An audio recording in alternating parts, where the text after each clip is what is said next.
लेकिन हर बार वादा है और वादा खिलाफी के अलावा कुछ नहीं है। यही मोदी जी का मुमकिन है, मोदी है तो मुमकिन है, ये देखने को मिलता है। उड़ीसा में कहा कि मैं 300 यूनिट बिजली दे रहा हूँ, और यही सीतारमैया जो फाइनेंस मिनिस्टर है उन्होंने कहा कि मैं पेंशनधारियों को पूरा पेंशन दूंगा। लेकिन ये कहने और करने में बहुत फर्क है। ये अगर कहना और करना आसान होता और ये दे देते तो फिर ये जो हमारे EPS 95 के लोग हैं वो मांग के लिए जंतर मंतर पे नहीं होते। हमारे साथ इस समय MU दुआ जी हैं, जो कि मानव अधिकार के जो प्रेसिडेंट हैं, नेशनल प्रेसिडेंट। सर ये बताइए कि जो जिस तरीके से EPS को लेकर के कितने ही बूढ़े बुजुर्ग कह लीजिए बार बार धरना प्रदर्शन देते, बार बार एक ही चीज़ उनको लगता है कि एम्प्लॉयमेंट पेंशन स्कीम जो है वो मिलना चाहिए उनको, जितना मिलना चाहिए उतना मिल नहीं पा रहा है उनको। जर्नलिस्ट महोदय, आपके चैनल को अभिनंदन करेंगे और 15 अगस्त की आपके चैनल के द्वारा भारत की जनता को शुभकामना देंगे। जो EPS 95 है, हमारे ब्रिगेडियर अशोक राउत जी हमारे अच्छे दोस्त हैं और महाराष्ट्र से हैं। उन्होंने जो बुजुर्ग हैं वो अपना हक मांग रहे हैं, अपना पैसा मांग रहे हैं, कोई भीख नहीं मांग रहे। वो सरकार से जैसे आरक्षण मांगना होता है, भीख मांगना होता है, कुछ देना होता है, लेना होता है, वो ये चीज़ें नहीं है।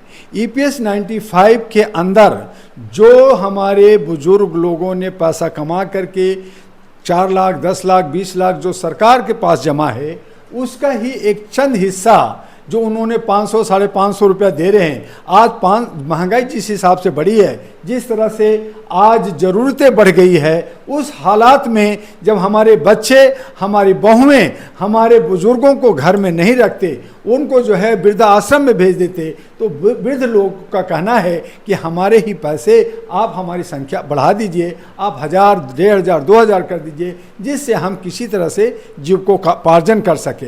लेकिन सरकार जो है उनकी 1600 करोड़ से ज़्यादा पैसा है, वो पैसा वो हजम कर गई है या देना नहीं चाहती है, नीयत खराब है। उस पर डिपार्टमेंट से लगातार मीटिंग हुई, डॉक्टर दुआ ने भी हम उनको बहुत ज़्यादा सपोर्ट किया, और हेमा मालिनी जो BJP की सांसद हैं उसने भी पहल की, और गवर्नमेंट ने कहा कि हम ये पैसा रिलीज करेंगे। लेकिन हर बार वादा है और वादा खिलाफी के अलावा कुछ नहीं है। यही मोदी जी का मुमकिन है, मोदी है तो मुमकिन है, ये देखने को मिलता है। नतीजा है कि जो बुजुर्ग घरों में अपने पोता पोती को खिलाते या वो आराम करते, वो जंतर मंतर पे, रामलीला ग्राउंड पे और कई अन्य शहर के नुक्कड़ पे धरना प्रदर्शन दे रहे हैं। बरसात में और बाकी मौसम में उनको जो है धरना देना पड़ रहा है, अपनी मांग, अपना पैसा मांगना पड़ रहा है। सरकार को चाहिए कि उनकी पैसा दे दे और उनका मान सम्मान जो आप बुजुर्गों का दुआ लेना चाहते हैं, आशीर्वाद लेना चाहते हैं, वो आप लें। और आज महाराष्ट्र में और 5 राज्यों में असेंबली इलेक्शन है, वहाँ पे वही बुजुर्ग लोग जो है इलेक्शन में बूथ में काम आते हैं। अगर आप उनको मांगे पूरा नहीं करेंगे तो वो बायकॉट करेंगे और फिर आपकी सरकार जाएगी। इसकी जिम्मेदारी आपको लेना हो। तो जी एक बात बताइए, क्या इसके ऊपर राजनीति होती है? क्योंकि 10 साल से ये चीज़ें तो बहुत पहले से अटके हुआ है, लेकिन 5 साल 7 साल से एक्टिव हो रखे हैं। लेकिन बुजुर्ग भी कहते हैं कि हम आते हैं, प्रदर्शन करते हैं, शायद हमारा मैसेज, हमारी बात जो है सरकार तक नहीं पहुंच पाती। क्या राजनीति किया जा रहा है इसमें? नहीं, ऐसा है जर्नलिस्ट महोदय, इसमें 100% राजनीतिक है, वोट की राजनीतिक है। जब चुनाव आता है तो ये कहते हैं कि मैं आपका पेंशन दे दूंगा, मैं आपकी मांग पूरा कर दूंगा। चुनाव खत्म हो जाता है, बात खत्म हो जाती है। यही BJP आज सरकार में है। कई राज्यों में, उड़ीसा में कहा कि मैं 300 यूनिट बिजली दे रहा हूं, और यही सीतारमैया जो फाइनेंस मिनिस्टर है उन्होंने कहा कि मैं पेंशनधारियों को पूरा पेंशन दूंगा। लेकिन ये कहने और करने में बहुत फर्क है। ये अगर कहना और करना आसान होता और ये दे देते तो फिर ये जो हमारे EPS 95 के लोग हैं वो मांग के लिए जंतर मंतर पे नहीं होते। लगातार धरना प्रदर्शन दे रहे हैं, उसमें बहुत सारे बुजुर्गों की मौत हो गई है। उसका पैसा कहाँ जाएगा, कौन ले जाएगा? जैसे बैंक के अंदर बहुत सारे डेड मनी पड़ा हुआ है।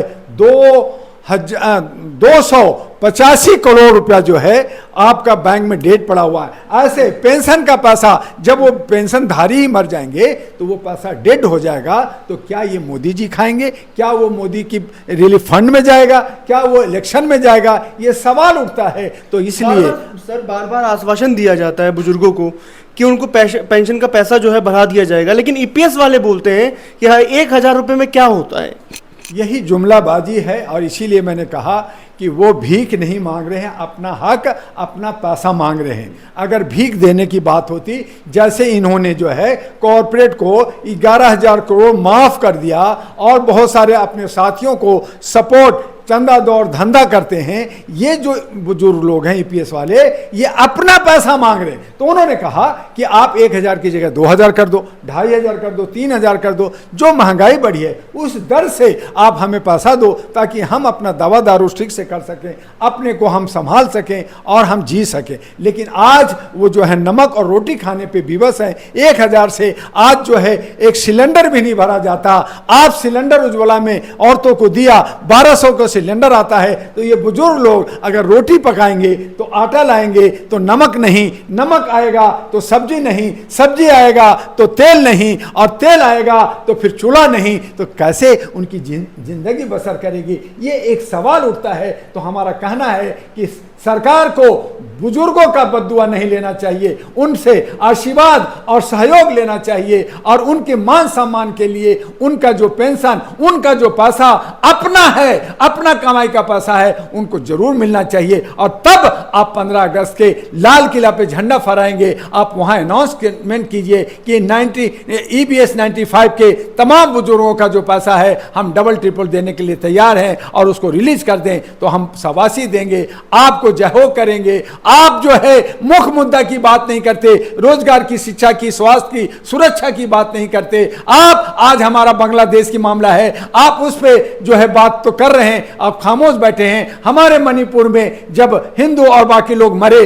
तो आपने एक बार आवाज नहीं उठाई। तो ऐसी सूरत में भारत सरकार का, देश का प्रधानमंत्री, पूरे भारत का, पूरे जनता का, 141 करोड़ की जनता का प्रधानमंत्री होता है, ना कि किसी एक समुदाय का। आप नफरत के बीज बो रहे हैं, आप बुजुर्गों और युवाओं के बीच में भी नफरत कर रहे हैं, आप बुजुर्गों का पैसा रोक रहे हैं, आप नौजवानों को रोजगार नहीं दे रहे हैं, और कह रहे हैं नौजवानों को पकौड़ा बेचो। तो क्या ये बुजुर्ग जो है वो बेलना लेकर करके और घरों में रोटी बेले? क्या करें? ये हम पूछना चाहते हैं आदरणीय माननीय सम्माननीय प्रधानमंत्री और गृह मंत्री अमित शाह से और फाइनेंस मिनिस्ट्री से। इसलिए आपके चैनल से मेरी अपील है कि उनका जो ईपीएस का फंड है, जो पेंशन है, उनको तत्काल रिलीज किया जाए, और उसकी दुआ, उसकी आशीर्वाद लें, ताकि आप आने वाले चुनाव में उनका भी आप सहयोग ले सकें।